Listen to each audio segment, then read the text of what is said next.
Sun Tzu and the Art of War. Chapter 1. Laying Plans. Sun Tzu said, "The art of war is of vital importance to the state. It is a matter of life and death, a road either to safety or to ruin. Hence it is a subject of inquiry which can on no account be neglected." The art of war, then, is governed by 5 constant factors to be taken into account in one's deliberations when seeking to determine the conditions obtaining in the field. These are: 1. The moral law. 2. Heaven. 3. Earth. 4. The commander. 5. Method and discipline. The moral law causes the people to be in complete accord with their ruler, so that they will follow him regardless of their lives, undismayed by any danger. Heaven signifies night and day, cold and heat, times and seasons. Earth comprises distances, great and small, danger and security, open ground and narrow passes, the chances of life and death. The commander stands for the virtues of wisdom, sincerity, benevolence, courage, and strictness. By method and discipline are to be understood the marshalling of the army in its proper subdivisions, the graduations of rank among the officers, the maintenance of roads by which supplies may reach the army, and the control of military expenditure. These 5 heads should be familiar to every general. He who knows them will be victorious. He who knows them not will fail. Therefore, in your deliberations, when seeking to determine the military conditions, let them be made the basis of a comparison. In this wise: 1. Which of the 2 sovereigns is imbued with the moral law? 2. Which of the 2 generals has most ability? 3. With whom lie the advantages derived from heaven and earth? 4. On which side is discipline most rigorously enforced? 5. Which army is stronger? 6. On which side are officers and men more highly trained? 7. In which army is there the greater constancy, both in reward and punishment? By means of these 7 considerations, I can forecast victory or defeat. The general that hearkens to my counsel and acts upon it will conquer. Let such a one be retained in command. The general that hearkens not to my counsel, nor acts upon it, will suffer defeat. Let such a one be dismissed. While heeding the profit of my counsel, avail yourselves also of any helpful circumstances over and beyond the ordinary rules. Accordingly, as circumstances are favorable, one should modify one's plans. All warfare is based on deception. Hence, when able to attack, we must seem unable. When using our forces, we must seem inactive. When we are near, we must make the enemy believe we are far away. When far away, we must make him believe we are near. Hold out baits to entice the enemy, feign disorder, and crush him. If he is secure at all points, be prepared for him. If he is in superior strength, evade him. If your opponent is of choleric temper, seek to irritate him. Pretend to be weak, that he may grow arrogant. If he is taking his ease, give him no rest. If his forces are united, separate them. Attack him when he is unprepared. Appear where you are not expected. These military devices leading to victory must not be divulged beforehand. Now, the general who wins a battle makes many calculations in his temple ere the battle is fought. The general who loses a battle makes but few calculations beforehand. Thus do many calculations lead to victory and few calculations to defeat. How much more no calculation at all? It is by attention to this point that I can foresee who is likely to win or lose. Chapter 2. Waging War. Sun Tzu said, In the operations of war, where there are in the field 1,000 swift chariots, as many heavy chariots, and 100,000 mail-clad soldiers, with provisions enough to carry them 1,000 li. The expenditure at home and at the front, including entertainment of guests, small items such as glue and paint, and some spent on chariots and armor, will reach the total of 1,000 ounces of silver per day. Such is the cost of raising an army of 100,000 men. When you engage in actual fighting, if victory is long in coming, then men's weapons will grow dull, and their ardor will be damped. If you lay siege to a town, you will exhaust your strength. Again, if the campaign is protracted, the resources of the state will not be equal to the strain. Now, when your weapons are dulled, your ardor damped, your strength exhausted, and your treasure spent, other chieftains will spring up to take advantage of your extremity. Then no man, however wise, will be able to avert the consequences that must ensue. Thus, though we have heard of stupid haste in war, cleverness has never been seen associated with long delays. There is no instance of a country having benefited from prolonged war. It is only one who is thoroughly acquainted with the evils of war that can thoroughly understand the profitable way of carrying it on. A skillful soldier does not raise a second levy, neither are his supply wagons loaded more than twice. Bring war material with you from home, but forage on the enemy. Thus the army will have food enough for its needs. Poverty of the state exchequer causes an army to be maintained by contributions from a distance. Contributing to maintain an army at a distance causes the people to be impoverished. On the other hand, the proximity of an army causes prices to go up, and high prices cause the people's substance to be drained away. When their substance is drained away, the peasantry will be afflicted by heavy exactions.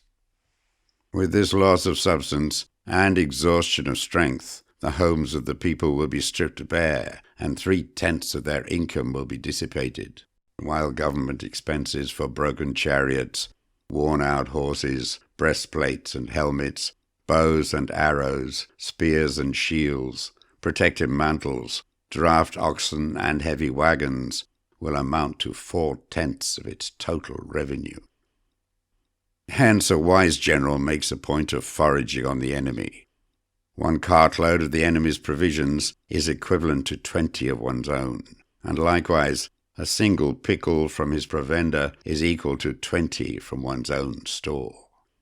Now, in order to kill the enemy, our men must be roused to anger. That there may be advantage from defeating the enemy, they must have their rewards. Therefore, in chariot fighting, when 10 or more chariots have been taken, those should be rewarded who took the first. Our own flags should be substituted for those of the enemy, and the chariots mingled and used in conjunction with our own. The captured soldiers should be kindly treated and kept. This is called using the conquered foe to augment one's own strength.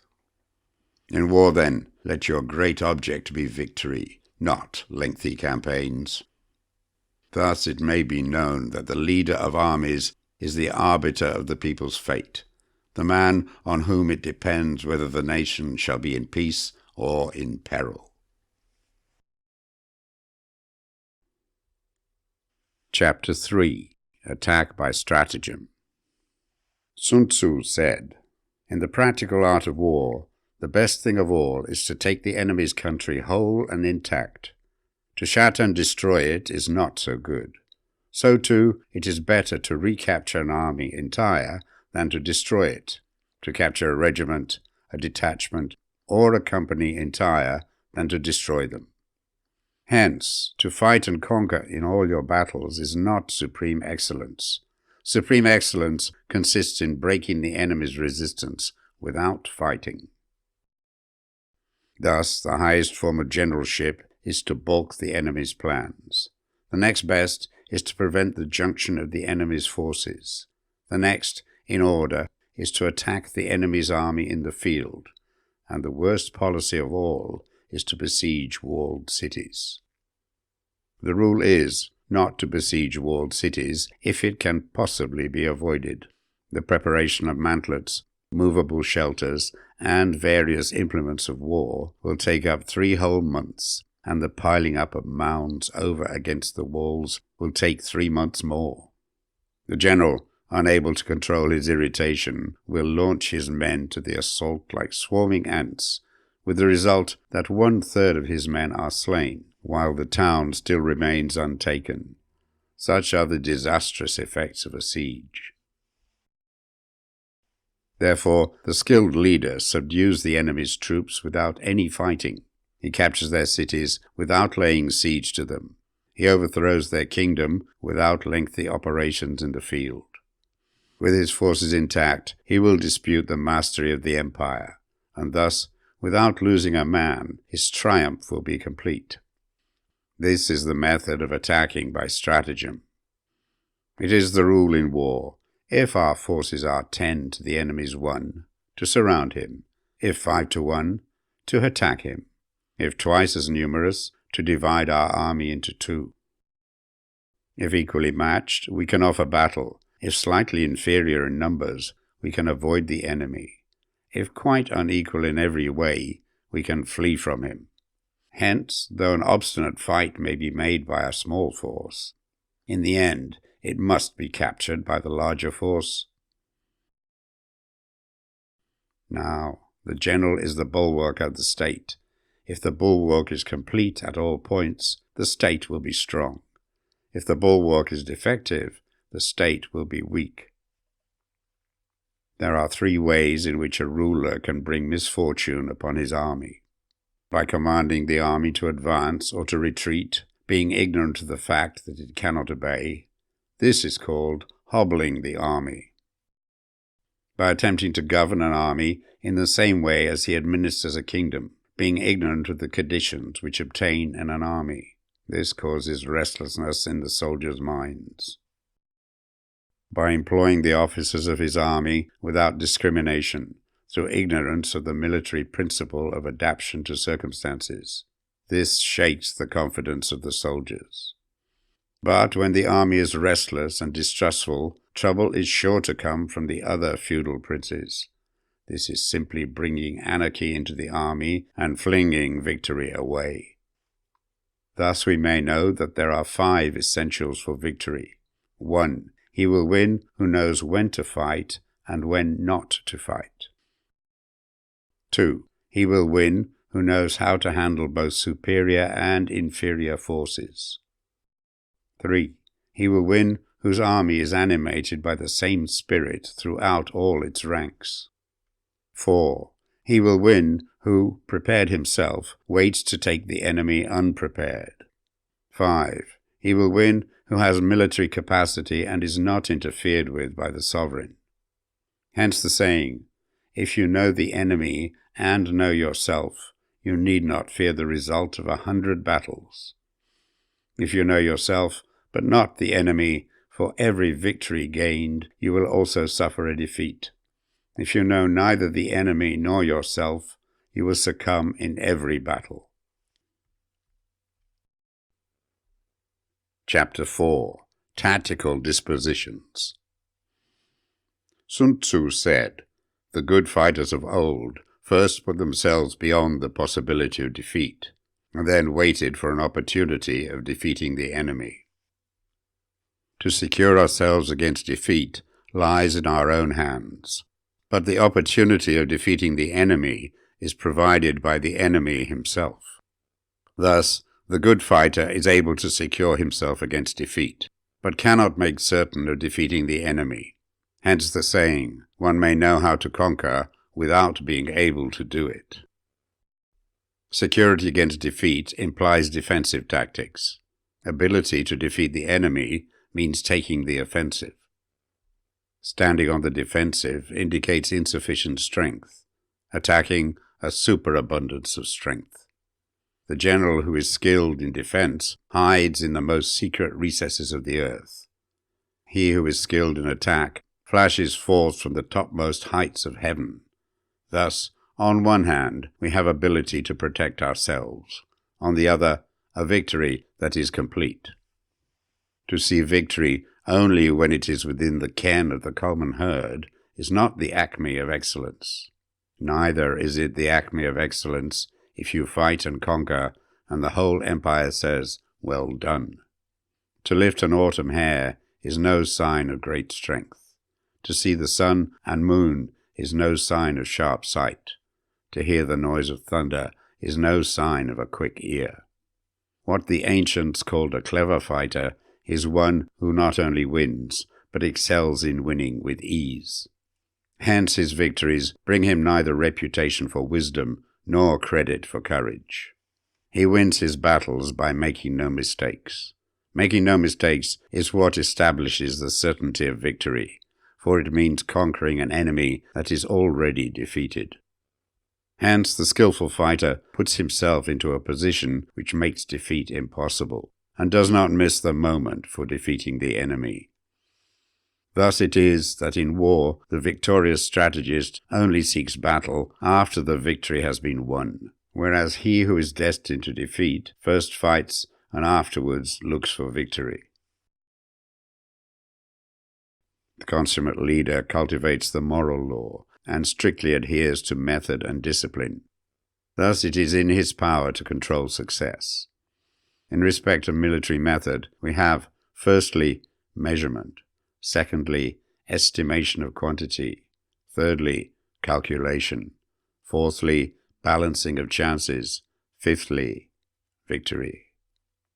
Measurement owes its existence to earth, estimation of quantity to measurement, calculation to estimation of quantity, balancing of chances to calculation, and victory to balancing of chances. A victorious army, opposed to a routed one, is as a pound's weight placed in a scale against a single grain. The onrush of a conquering force is like the bursting of pent-up waters into a chasm 1,000 fathoms deep. Chapter 5. Energy. Sun Tzu said, "The control of a large force is the same principle as the control of a few men. It is merely a question of dividing up their numbers." Fighting with a large army under your command is no wise different from fighting with a small one. It is merely a question of instituting signs and signals. To ensure that your whole host may withstand the brunt of the enemy's attack and remain unshaken, this is effected by maneuvers direct and indirect. That the impact of your army may be like a grindstone dashed against an egg, this is effected by the science of weak points and strong. In all fighting, the direct method may be used for joining battle, but indirect methods will be needed in order to secure victory. Indirect tactics, efficiently applied, are inexhaustible as heaven and earth, unending as the flow of rivers and streams. Like the sun and moon, they end, but to begin anew. Like the 4 seasons, they pass away to return once more. There are not more than 5 musical notes, yet the combinations of these 5 give rise to more melodies than can ever be heard. There are not more than 5 primary colors, blue, yellow, red, white, black. Yet in combination they produce more hues than can ever be seen. There are not more than 5 cardinal tastes, sour, acrid, salt, sweet, bitter. Yet combinations of them yield more flavors than can ever be tasted. In battles, there are not more than 2 methods of attack, the direct and the indirect. Yet these 2 in combination give rise to an endless series of maneuvers. The direct and the indirect lead on to each other in turn. It is like moving in a circle. You never come to an end. Who can exhaust the possibilities of their combination?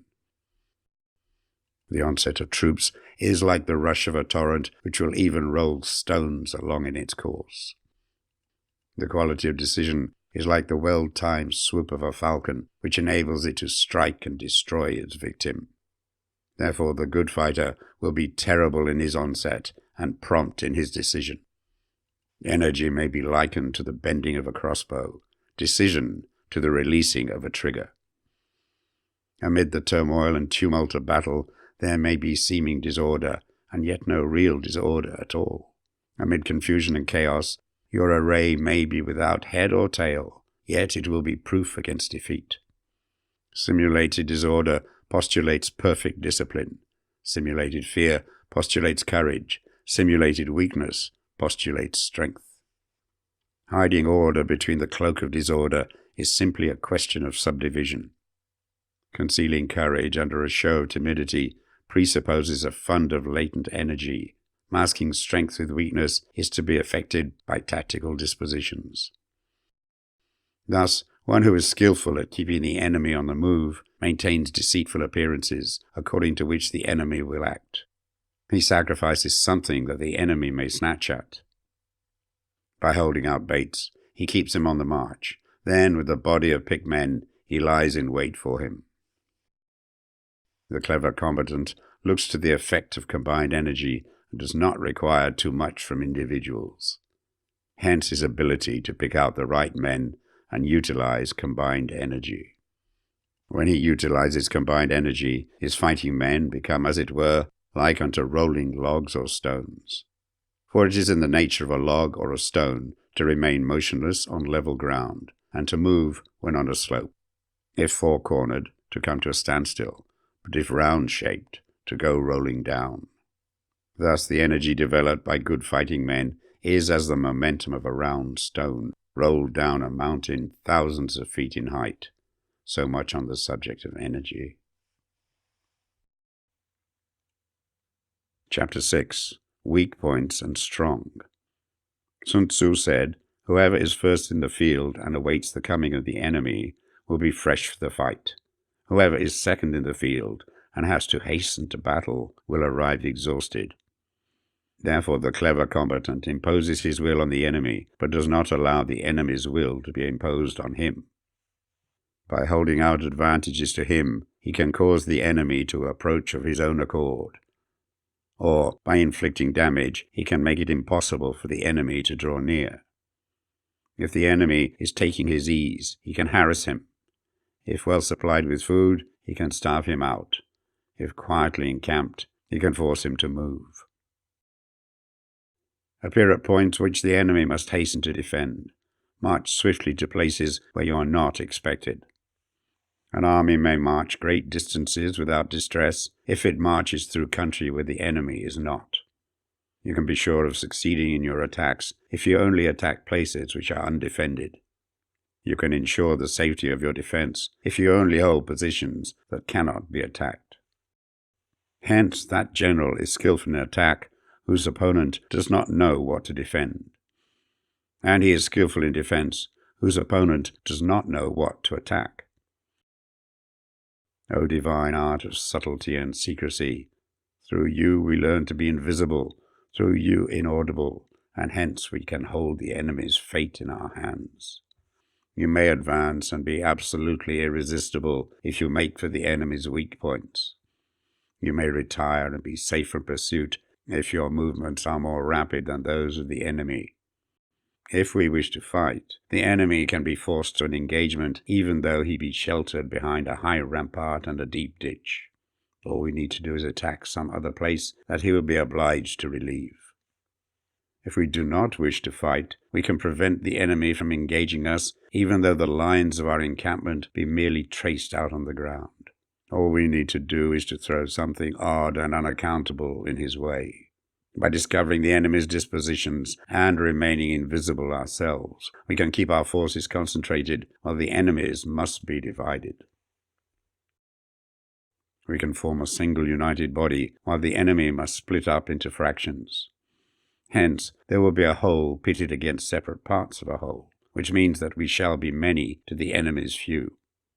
And if we are able thus to attack an inferior force with a superior one, our opponents will be in dire straits. The spot where we intend to fight must not be made known, for then the enemy will have to prepare against a possible attack at several different points, and his forces being thus distributed in many directions, the numbers we shall have to face at any given point will be proportionately few. For should the enemy strengthen his van, he will weaken his rear. Should he strengthen his rear, he will weaken his van.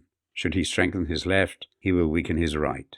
Should he strengthen his right, he will weaken his left. If he sends reinforcements everywhere, he will everywhere be weak.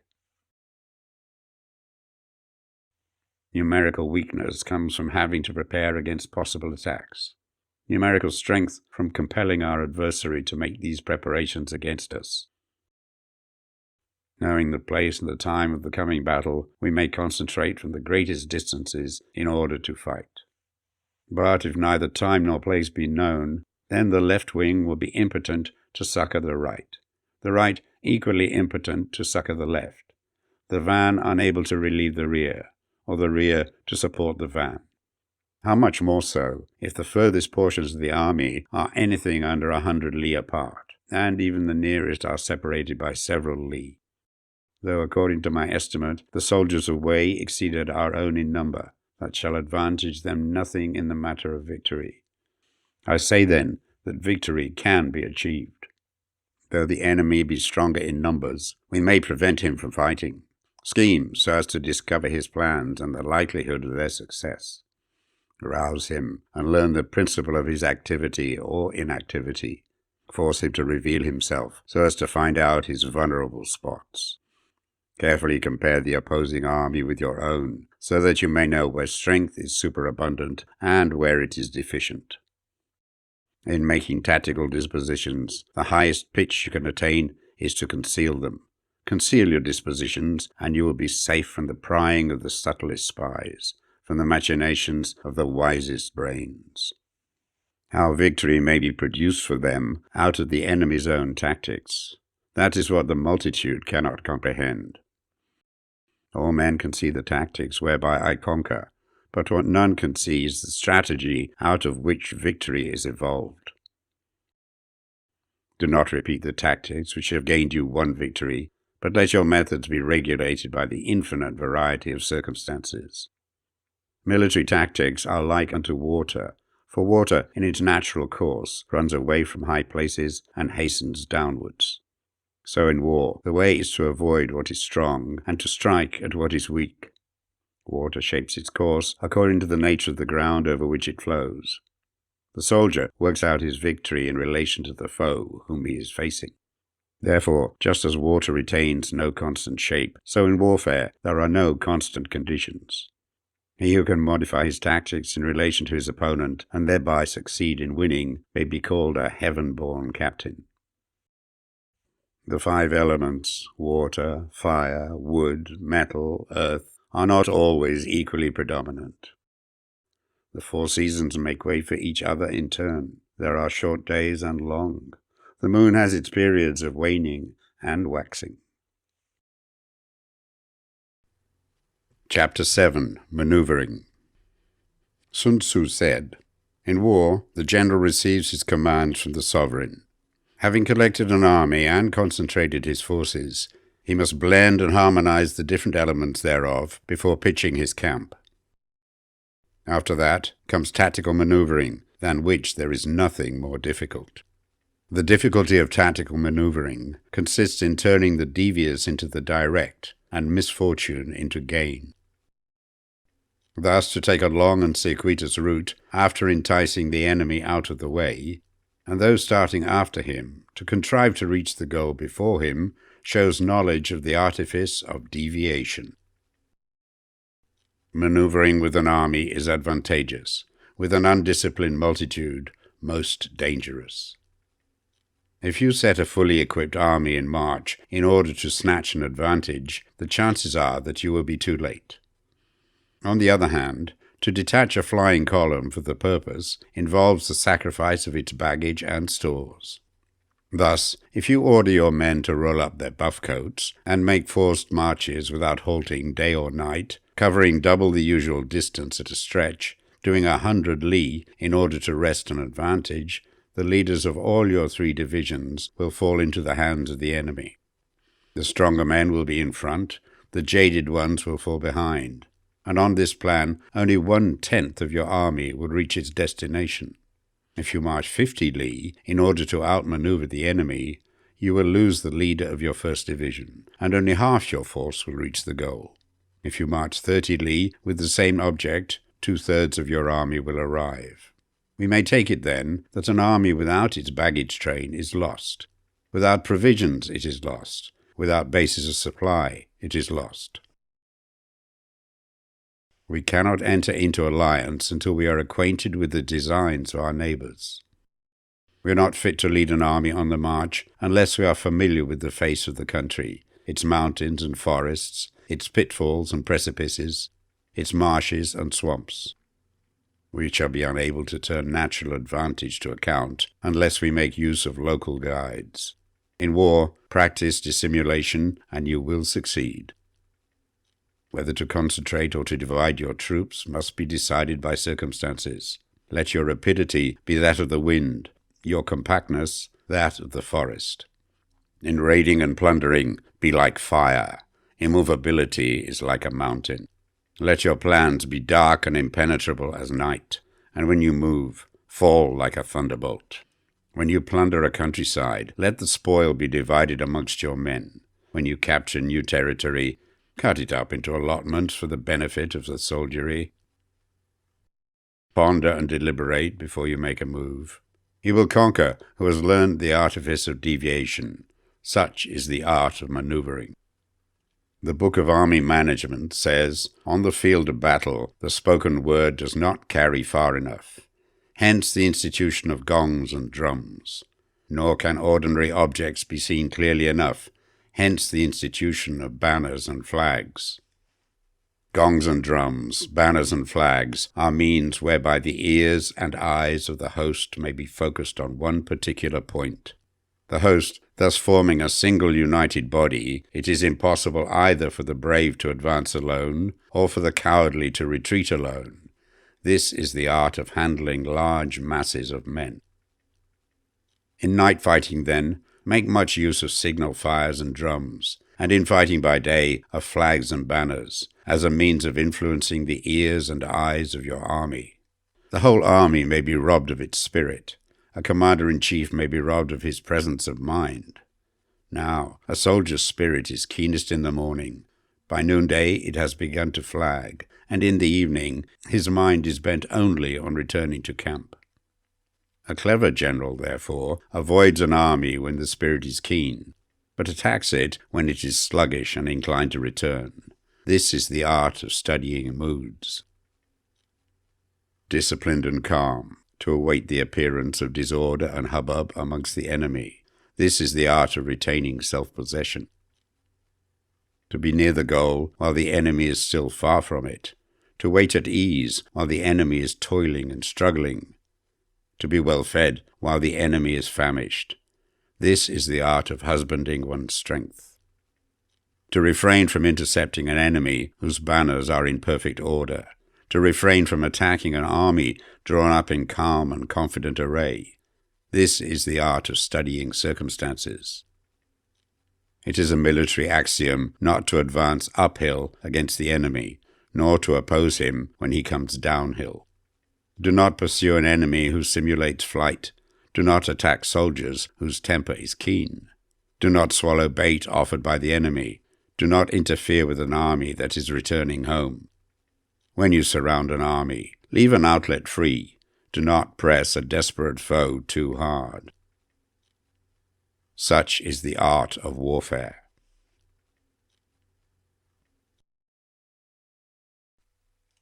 Chapter 8. Variation in Tactics.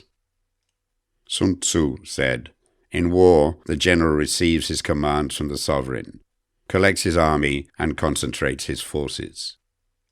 When in difficult country, do not encamp. In country where high roads intersect, join hands with your allies. Do not linger in dangerously isolated positions. In hemmed-in situations, you must resort to stratagem. In desperate position, you must fight. There are roads which must not be followed, armies which must not be attacked, towns which must be besieged, positions which must not be contested, commands of the sovereign which must not be obeyed.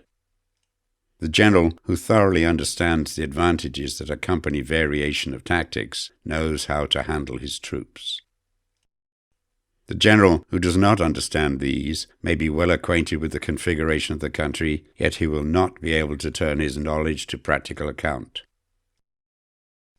So, the student of war who is unversed in the art of war of varying his plans, even though he be acquainted with the 5 advantages, will fail to make the best use of his men.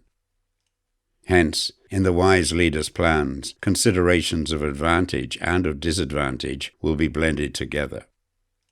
If our expectation of advantage be tempered in this way, we may succeed in accomplishing the essential part of our schemes. If, on the other hand, in the midst of difficulties, we are always ready to seize an advantage, we may extricate ourselves from misfortune. Reduce the hostile chiefs by inflicting damage on them, and make trouble for them, and keep them constantly engaged. Hold out specious allurements, and make them rush to any given point. The art of war teaches us to rely not on the likelihood of the enemy's not coming, but on our own readiness to receive him, not on the chance of his not attacking, but rather on the fact that we have made our position unassailable. There are 5 dangerous faults which may affect a general. 1. Recklessness, which leads to destruction. 2. Cowardice, which leads to capture. 3. A hasty temper, which can be provoked by insults. 4. A delicacy of honor, which is sensitive to shame. 5. Over-solicitude for his men, which exposes him to worry and trouble. These are the 5 besetting sins of a general, ruinous to the conduct of war. When an army is overthrown and its leader slain, the cause will surely be found among these 5 dangerous faults. Let them be subject of meditation. Chapter 9. The Army on the March. Sun Tzu said, "We come now to the question of encamping the army and observing signs of the enemy. Pass quickly over mountains and keep in the neighborhood of valleys. Camp in high places, facing the sun. Do not climb heights in order to fight. So much for mountain warfare. After crossing a river, you should get far away from it. When an invading force crosses a river in its onward march, do not advance to meet it midstream. It will be best to let half the army get across and then deliver your attack. If you are anxious to fight, you should not go to meet the invader near a river which he has to cross. Moor your craft higher up than the enemy and facing the sun. Do not move upstream to meet the enemy. So much for river warfare. In crossing salt marshes, your sole concern should be to get over them quickly without any delay. If forced to fight in a salt marsh, you should have water and grass near you and get your back to a clump of trees. So much for operations in salt marshes. In dry, level country, take up an easily accessible position with rising ground to your right and on your rear, so that the danger may be in front and safety lie behind. So much for campaigning in flat country. These are 4 useful branches of military knowledge which enabled the Yellow Emperor to vanquish 4 several sovereigns. All armies prefer high ground to low and sunny places to dark. If you are careful with your men and camp on hard ground, the army will be free from disease of every kind, and this will spell victory. When you come to a hill or a bank, occupy the sunny side, with the slope on your right rear. Thus, you will at once act for the benefit of your soldiers and utilize the natural advantages of the ground.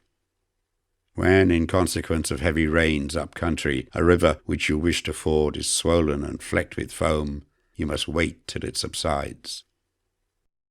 Country in which there are precipitous cliffs with torrents running between, deep natural hollows, confined places, tangled thickets, quagmires and crevices, should be left with all possible speed and not approached. While we keep away from such places, we should get the enemy to approach them. While we face them, we should let the enemy have them on its rear. If in the neighborhood of your camp there should be any hilly country, ponds surrounded by aquatic grass, hollow basins filled with reeds, or woods with thick undergrowth, they must be carefully routed out and searched. For these are places where men in ambush or insidious spies are likely to be lurking. When the enemy is close at hand and remains quiet, he is relying on the natural strength of his position. When he keeps aloof and tries to provoke a battle, he is anxious for the other side to advance. If his place of encampment is easy of access, he is tendering a bait. Movement amongst the trees of a forest shows that the enemy is advancing. The appearance of a number of screens in the midst of thick grass means that the enemy wants to make us suspicious. The rising of birds in their flight is the sign of an ambuscade. Startled beasts indicate that a sudden attack is coming. When there is dust rising in a high column, it is the sign of chariots advancing. When the dust is low, but spread over a wide area, it betokens the approach of infantry. When it branches out in different directions, it shows that parties have been sent to collect firewood. A few clouds of dust moving to and fro signify that the army is encamping. Humble words and increased preparations are signs that the enemy is about to advance. Violent language and driving forward as if to attack are signs that he will retreat. When the light chariots come out first and take up a position on the wings, it is a sign that the enemy is forming for battle. Peace proposals, unaccompanied by a sworn covenant, indicate a plot. When there is much running about and the soldiers fall into rank, it means that the critical moment has come. When some are seen advancing and some retreating, it is a lure. When the soldiers stand leaning on their spears, they are faint from want of food. If those who are sent to draw water begin by drinking themselves, the army is suffering from thirst. If the enemy sees an advantage to be gained and makes no effort to secure it, the soldiers are exhausted. If birds gather on any spot, it is unoccupied. Clamour by night betokens nervousness. If there is a disturbance in the camp, the general's authority is weak. If the banners and flags are shifted about, sedition is afoot. If the officers are angry, it means the men are weary. When an army feeds its horses with grain and kills its cattle for food, and when the men do not hang their cooking pots over the campfires, showing that they will not return to their tents, you may know that they are determined to fight to the death. The sign of men whispering together in small knots or speaking in subdued tones points to disaffection amongst the rank and file. Too frequent rewards signify that the enemy is at the end of his resources. Too many punishments betray a condition of dire distress. To begin by bluster, but afterwards to take fright at the enemy's numbers, shows a supreme lack of intelligence. When envoys are sent with compliments in their mouths, it is a sign that the enemy wishes for a truce. If the enemy's troops march up angrily and remain facing ours for a long time without either joining battle or taking themselves off again, the situation is one that demands great vigilance and circumspection. If our troops are no more in numbers than the enemy, that is amply sufficient. It only means that no direct attack can be made. What we can do is simply to concentrate all our available strength, keep a close watch on the enemy, and obtain reinforcements. He who exercises no forethought, but makes light of his opponents, is sure to be captured by them. If soldiers are punished before they have grown attached to you, they will not prove submissive, and, unless submissive, then will be practically useless. If, when soldiers have become attached to you, punishments are not enforced, they will still be useless. Therefore, soldiers must be treated in the first instance with humanity, but kept under control by means of iron discipline. This is a certain road to victory. If in training soldiers, commands are habitually enforced, the army will be well disciplined. If not, its discipline will be bad. If a general shows confidence in his men, but always insists on his orders being obeyed, the gain will be mutual. Chapter 10. Terrain. Sun Tzu said, we may distinguish 6 kinds of terrain, to wit: 1. Accessible ground. 2. Entangling ground. 3. Temporizing ground. 4. Narrow passes. 5. Precipitous heights. 6. Positions at a great distance from the enemy. Ground which can be freely traversed by both sides is called accessible. With regard to ground of this nature, be before the enemy in occupying the raised and sunny spots, and carefully guard your line of supplies. Then you will be able to fight with advantage. Ground which can be abandoned but is hard to reoccupy is called entangling. From a position of this sort, if the enemy is unprepared, you may sally forth and defeat him. But if the enemy is prepared for your coming, and you fail to defeat him, then, return being impossible, disasters will ensue. When the position is such that neither side will gain by making the first move, it is called temporizing ground. In a position of this sort, even though the enemy should offer us an attractive bait, it will be advisable not to stir forth, but rather to retreat, thus enticing the enemy in his turn. Then, when part of his army has come out, we may deliver our attack with advantage. With regard to narrow passes, if you can occupy them first, let them be strongly garrisoned and await the advent of the enemy.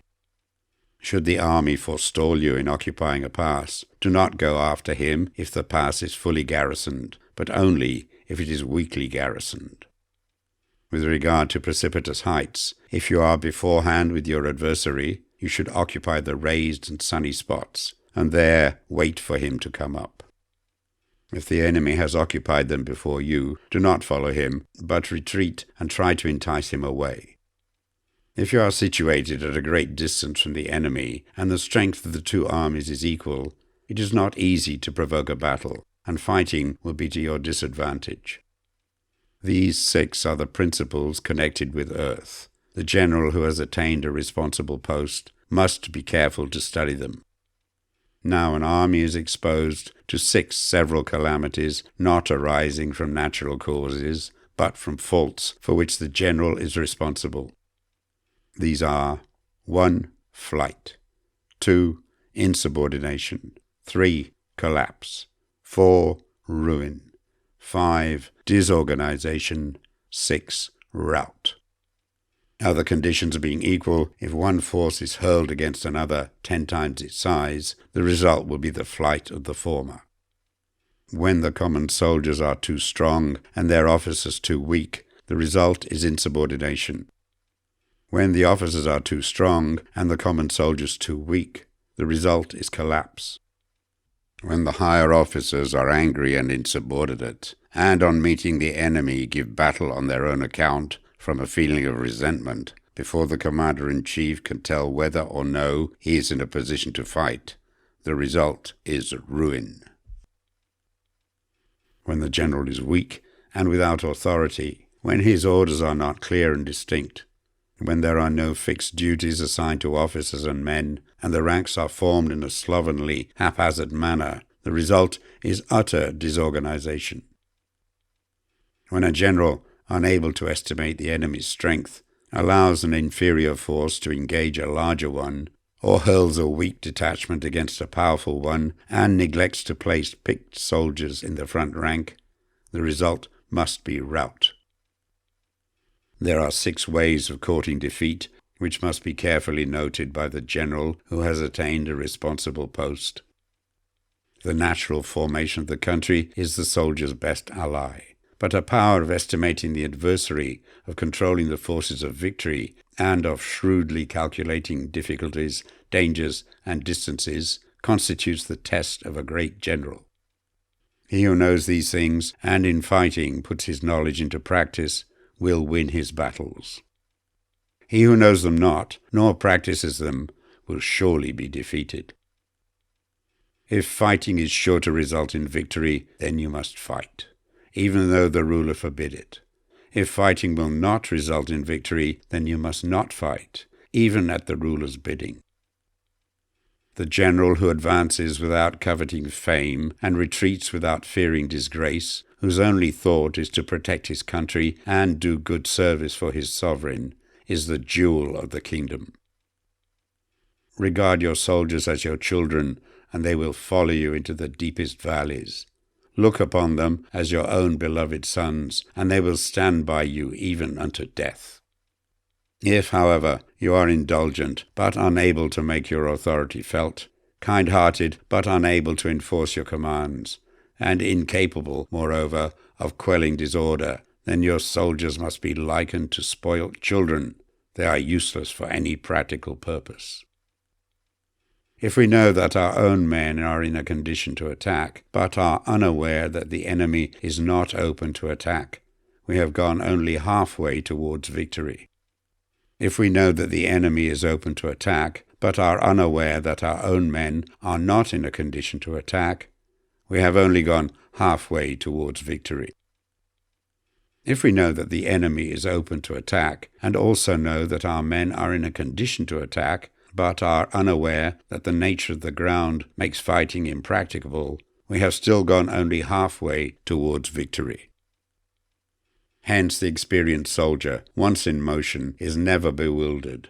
Once he has broken camp, he is never at a loss. Hence the saying, if you know the enemy and know yourself, your victory will not stand in doubt. If you know heaven and know earth, you may make your victory complete. Chapter 11. The 9 Situations. Sun Tzu said, "The art of war recognizes 9 varieties of ground. 1. Dispersive ground. 2. Facile ground. 3. Contentious ground. 4. Open ground. 5. Ground of intersecting highways. 6. Serious ground. 7. Difficult ground. 8. Hemmed-in ground. 9. Desperate ground." When a chieftain is fighting in his own territory, it is dispersive ground. When he has penetrated into hostile territory, but to no great distance, it is facile ground. Ground the possession of which imports great advantage to either side is contentious ground.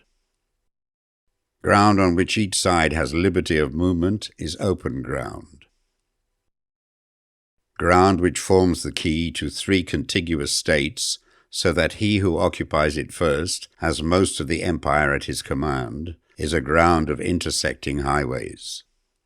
When an army has penetrated into the heart of a hostile country, leaving a number of fortified cities in its rear, it is serious ground. Mountain forests, rugged steeps, marshes and fens, all country that is hard to traverse, this is difficult ground. Ground which is reached through narrow gorges, and from which we can only retire by tortuous paths, so that a small number of the enemy would suffice to crush a large body of our men. This is hemmed-in ground. Ground on which we can only be saved from destruction by fighting without delay is desperate ground. On dispersive ground, therefore, fight not. On facile ground, halt not. On contentious ground, attack not. On open ground, do not try to block the enemy's way. On the ground of intersecting highways, join hands with your allies. On serious ground, gather in plunder. In difficult ground, keep steadily on the march. On hemmed-in ground, resort to stratagem. On desperate ground, fight. Those who were called skillful leaders of old knew how to drive a wedge between the enemy's front and rear, to prevent cooperation between his large and small divisions, to hinder the good troops from rescuing the bad, the officers from rallying their men. When the enemy's men were united, they managed to keep them in disorder. When it was to their advantage, they made a forward move. When otherwise, they stopped still. If asked how to cope with a great host of the enemy in orderly array and on the point of marching to the attack, I should say, begin by seizing something which your opponent holds dear. Then he will be amenable to your will. Rapidity is the essence of war. Take advantage of the enemy's unreadiness. Make your way by unexpected routes, and attack unguarded spots. The following are the principles to be observed by an invading force. The further you penetrate into a country, the greater will be the solidarity of your troops, and thus the defenders will not prevail against you. Make forays in fertile country in order to supply your army with food. Carefully study the well-being of your men and do not overtax them. Concentrate your energy and hoard your strength. Keep your army continually on the move and devise unfathomable plans. Throw your soldiers into positions whence there is no escape, and they will prefer death to flight. If they will face death, there is nothing they may not achieve. Officers and men alike will put forward their uttermost strength. Soldiers, when in desperate straits, lose the sense of fear. If there is no place of refuge, they will stand firm. If they are in hostile country, they will show a stubborn front. If there is no help for it, they will fight hard. Thus, without waiting to be marshalled, the soldiers will be constantly on the qui-vive, without waiting to be asked. They will do your will without restrictions. They will be faithful without giving orders. They can be trusted. Prohibit the taking of omens, and do away with superstitious doubts. Then, until death itself comes, no calamity need be feared. If our soldiers are not overburdened with money, it is not because they have a distaste for riches. If their lives are not unduly long, it is not because they are disinclined to longevity. On the day they are ordered out to battle, your soldiers may weep, those sitting up bedewing their garments, and those lying down letting the tears run down their cheeks. But let them once be brought to bay, and they will display the courage of a Chu or a Kui. The skillful tactician may be likened to the shuaijian. Now the shuaijian is a snake that is found in the Chiung Mountains. Strike at its head, and you will be attacked by its tail. Strike at its tail, and you will be attacked by its head. Strike at its middle, and you will be attacked by the head and tail, both. Asked if an army can be made to imitate the shuaijian, I should answer yes. For the men of Wu and the men of Yue are enemies, yet if they are crossing a river in the same boat and are caught by a storm, they will come to each other's assistance, just as the left hand helps the right. Hence it is not enough to put one's trust in the tethering of horses and the burying of chariot wheels in the ground. The principle on which to manage an army is to set up one standard of courage which all must reach. How to make the best of both strong and weak, that is a question involving the proper use of ground.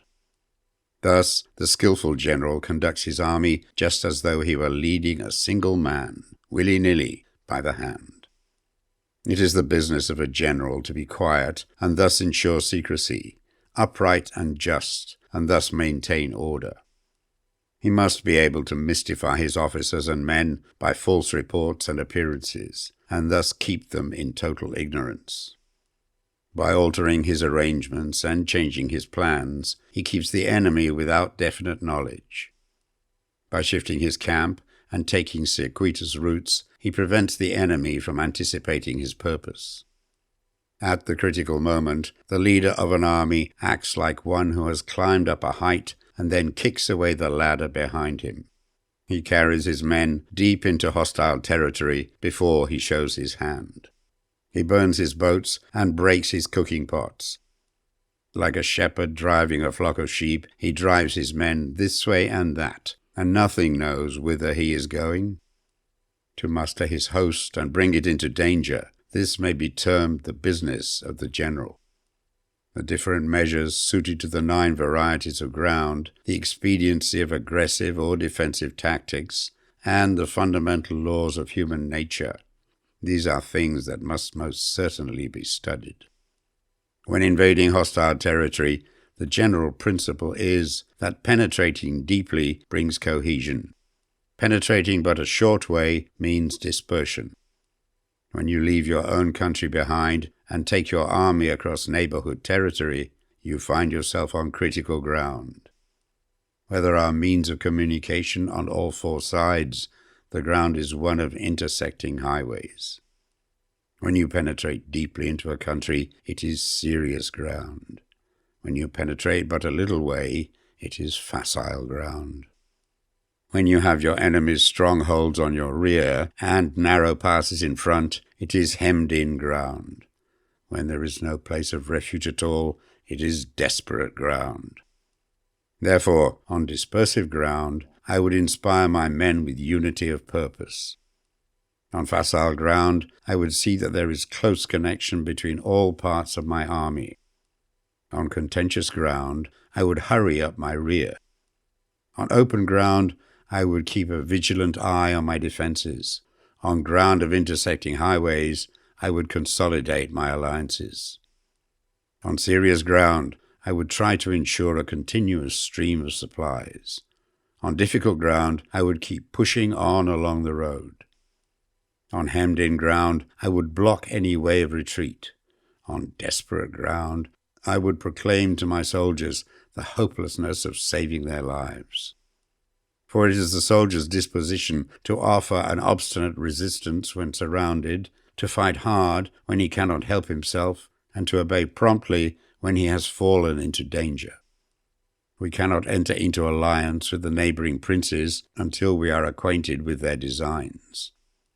We are not fit to lead an army on the march unless we are familiar with the face of the country, its mountains and forests, its pitfalls and precipices, its marshes and swamps.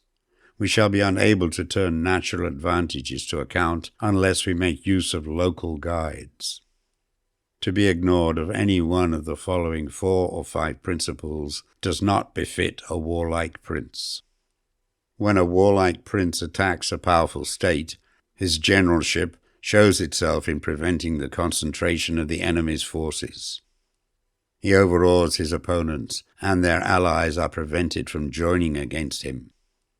Hence he does not strive to ally himself with all and sundry, nor does he foster the power of other states. He carries out his own secret designs, keeping his antagonists in awe. Thus he is able to capture their cities and overthrow their kingdoms. Bestow rewards without regard to rule. Issue orders without regard to previous arrangements, and you will be able to handle a whole army as though you had to do it with but a single man. Confront your soldiers with the deed itself. Never let them know your design.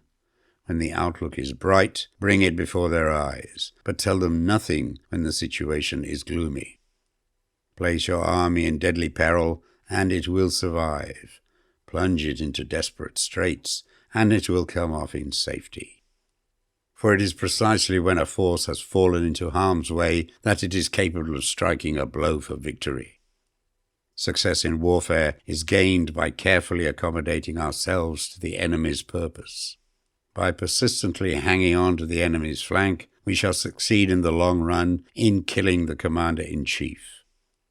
This is called ability to accomplish a thing by sheer cunning. On the day that you take up your command, block the frontier passes, destroy the official tallies, and stop the passage of all emissaries. Be stern in the council chamber so that you may control the situation. If the enemy leaves the door open, you must rush in. Forestall your opponent by seizing what he holds dear, and subtly contrive to time his arrival on the ground. Walk in the path defined by rule, and accommodate yourselves to the enemy until you can fight a decisive battle.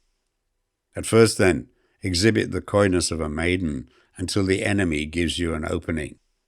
Afterwards, emulate the rapidity of a running hare, and it will be too late for the enemy to oppose you.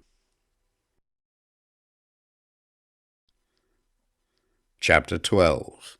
The Attack by Fire. Sun Tzu said, "There are 5 ways of attacking with fire. The first is to burn the soldiers in their camp. The second is to burn stores. The third is to burn baggage trains. The fourth is to burn arsenals and magazines. The fifth is to hurl dropping fire amongst the enemy. In order to carry out an attack, we must have means available. The material for raising fire should always be kept in readiness. There is a proper season for making attacks with fire, and special days for starting a conflagration. The proper season is when the weather is very dry. The special days are those when the moon is in the constellations of the sieve, the wall, the wing, or the crossbar. For these four are all days of rising wind. In attacking with fire, one should be prepared to meet 5 possible developments. When fire breaks out inside the enemy's camp, respond at once with an attack from without. If there is an outbreak of fire, but the enemy's soldiers remain quiet, bide your time and do not attack. When the force of the flames has reached its height, follow up with an attack, if that is practicable. If not, stay where you are. If it is possible to make an assault with fire from without, do not wait for it to break out within, but deliver your attack at a favorable moment. When you start a fire, be to windward of it. Do not attack from the leeward. A wind that rises in the daytime lasts long, but the night breeze soon falls. In every army, the 5 developments connected with fire must be known, the movements of the stars calculated, and a watch kept for the proper days. Hence, those who use fire as an aid to the attack show intelligence. Those who use water as an aid to the attack gain an accession of strength. By means of water, an enemy may be intercepted, but not robbed of all his belongings. Unhappy is the fate of one who tries to win his battles and succeed in his attacks without cultivating the spirit of enterprise, for the result is a waste of time and general stagnation. Hence the saying, the enlightened ruler lays his plans well, the good general cultivates his resources.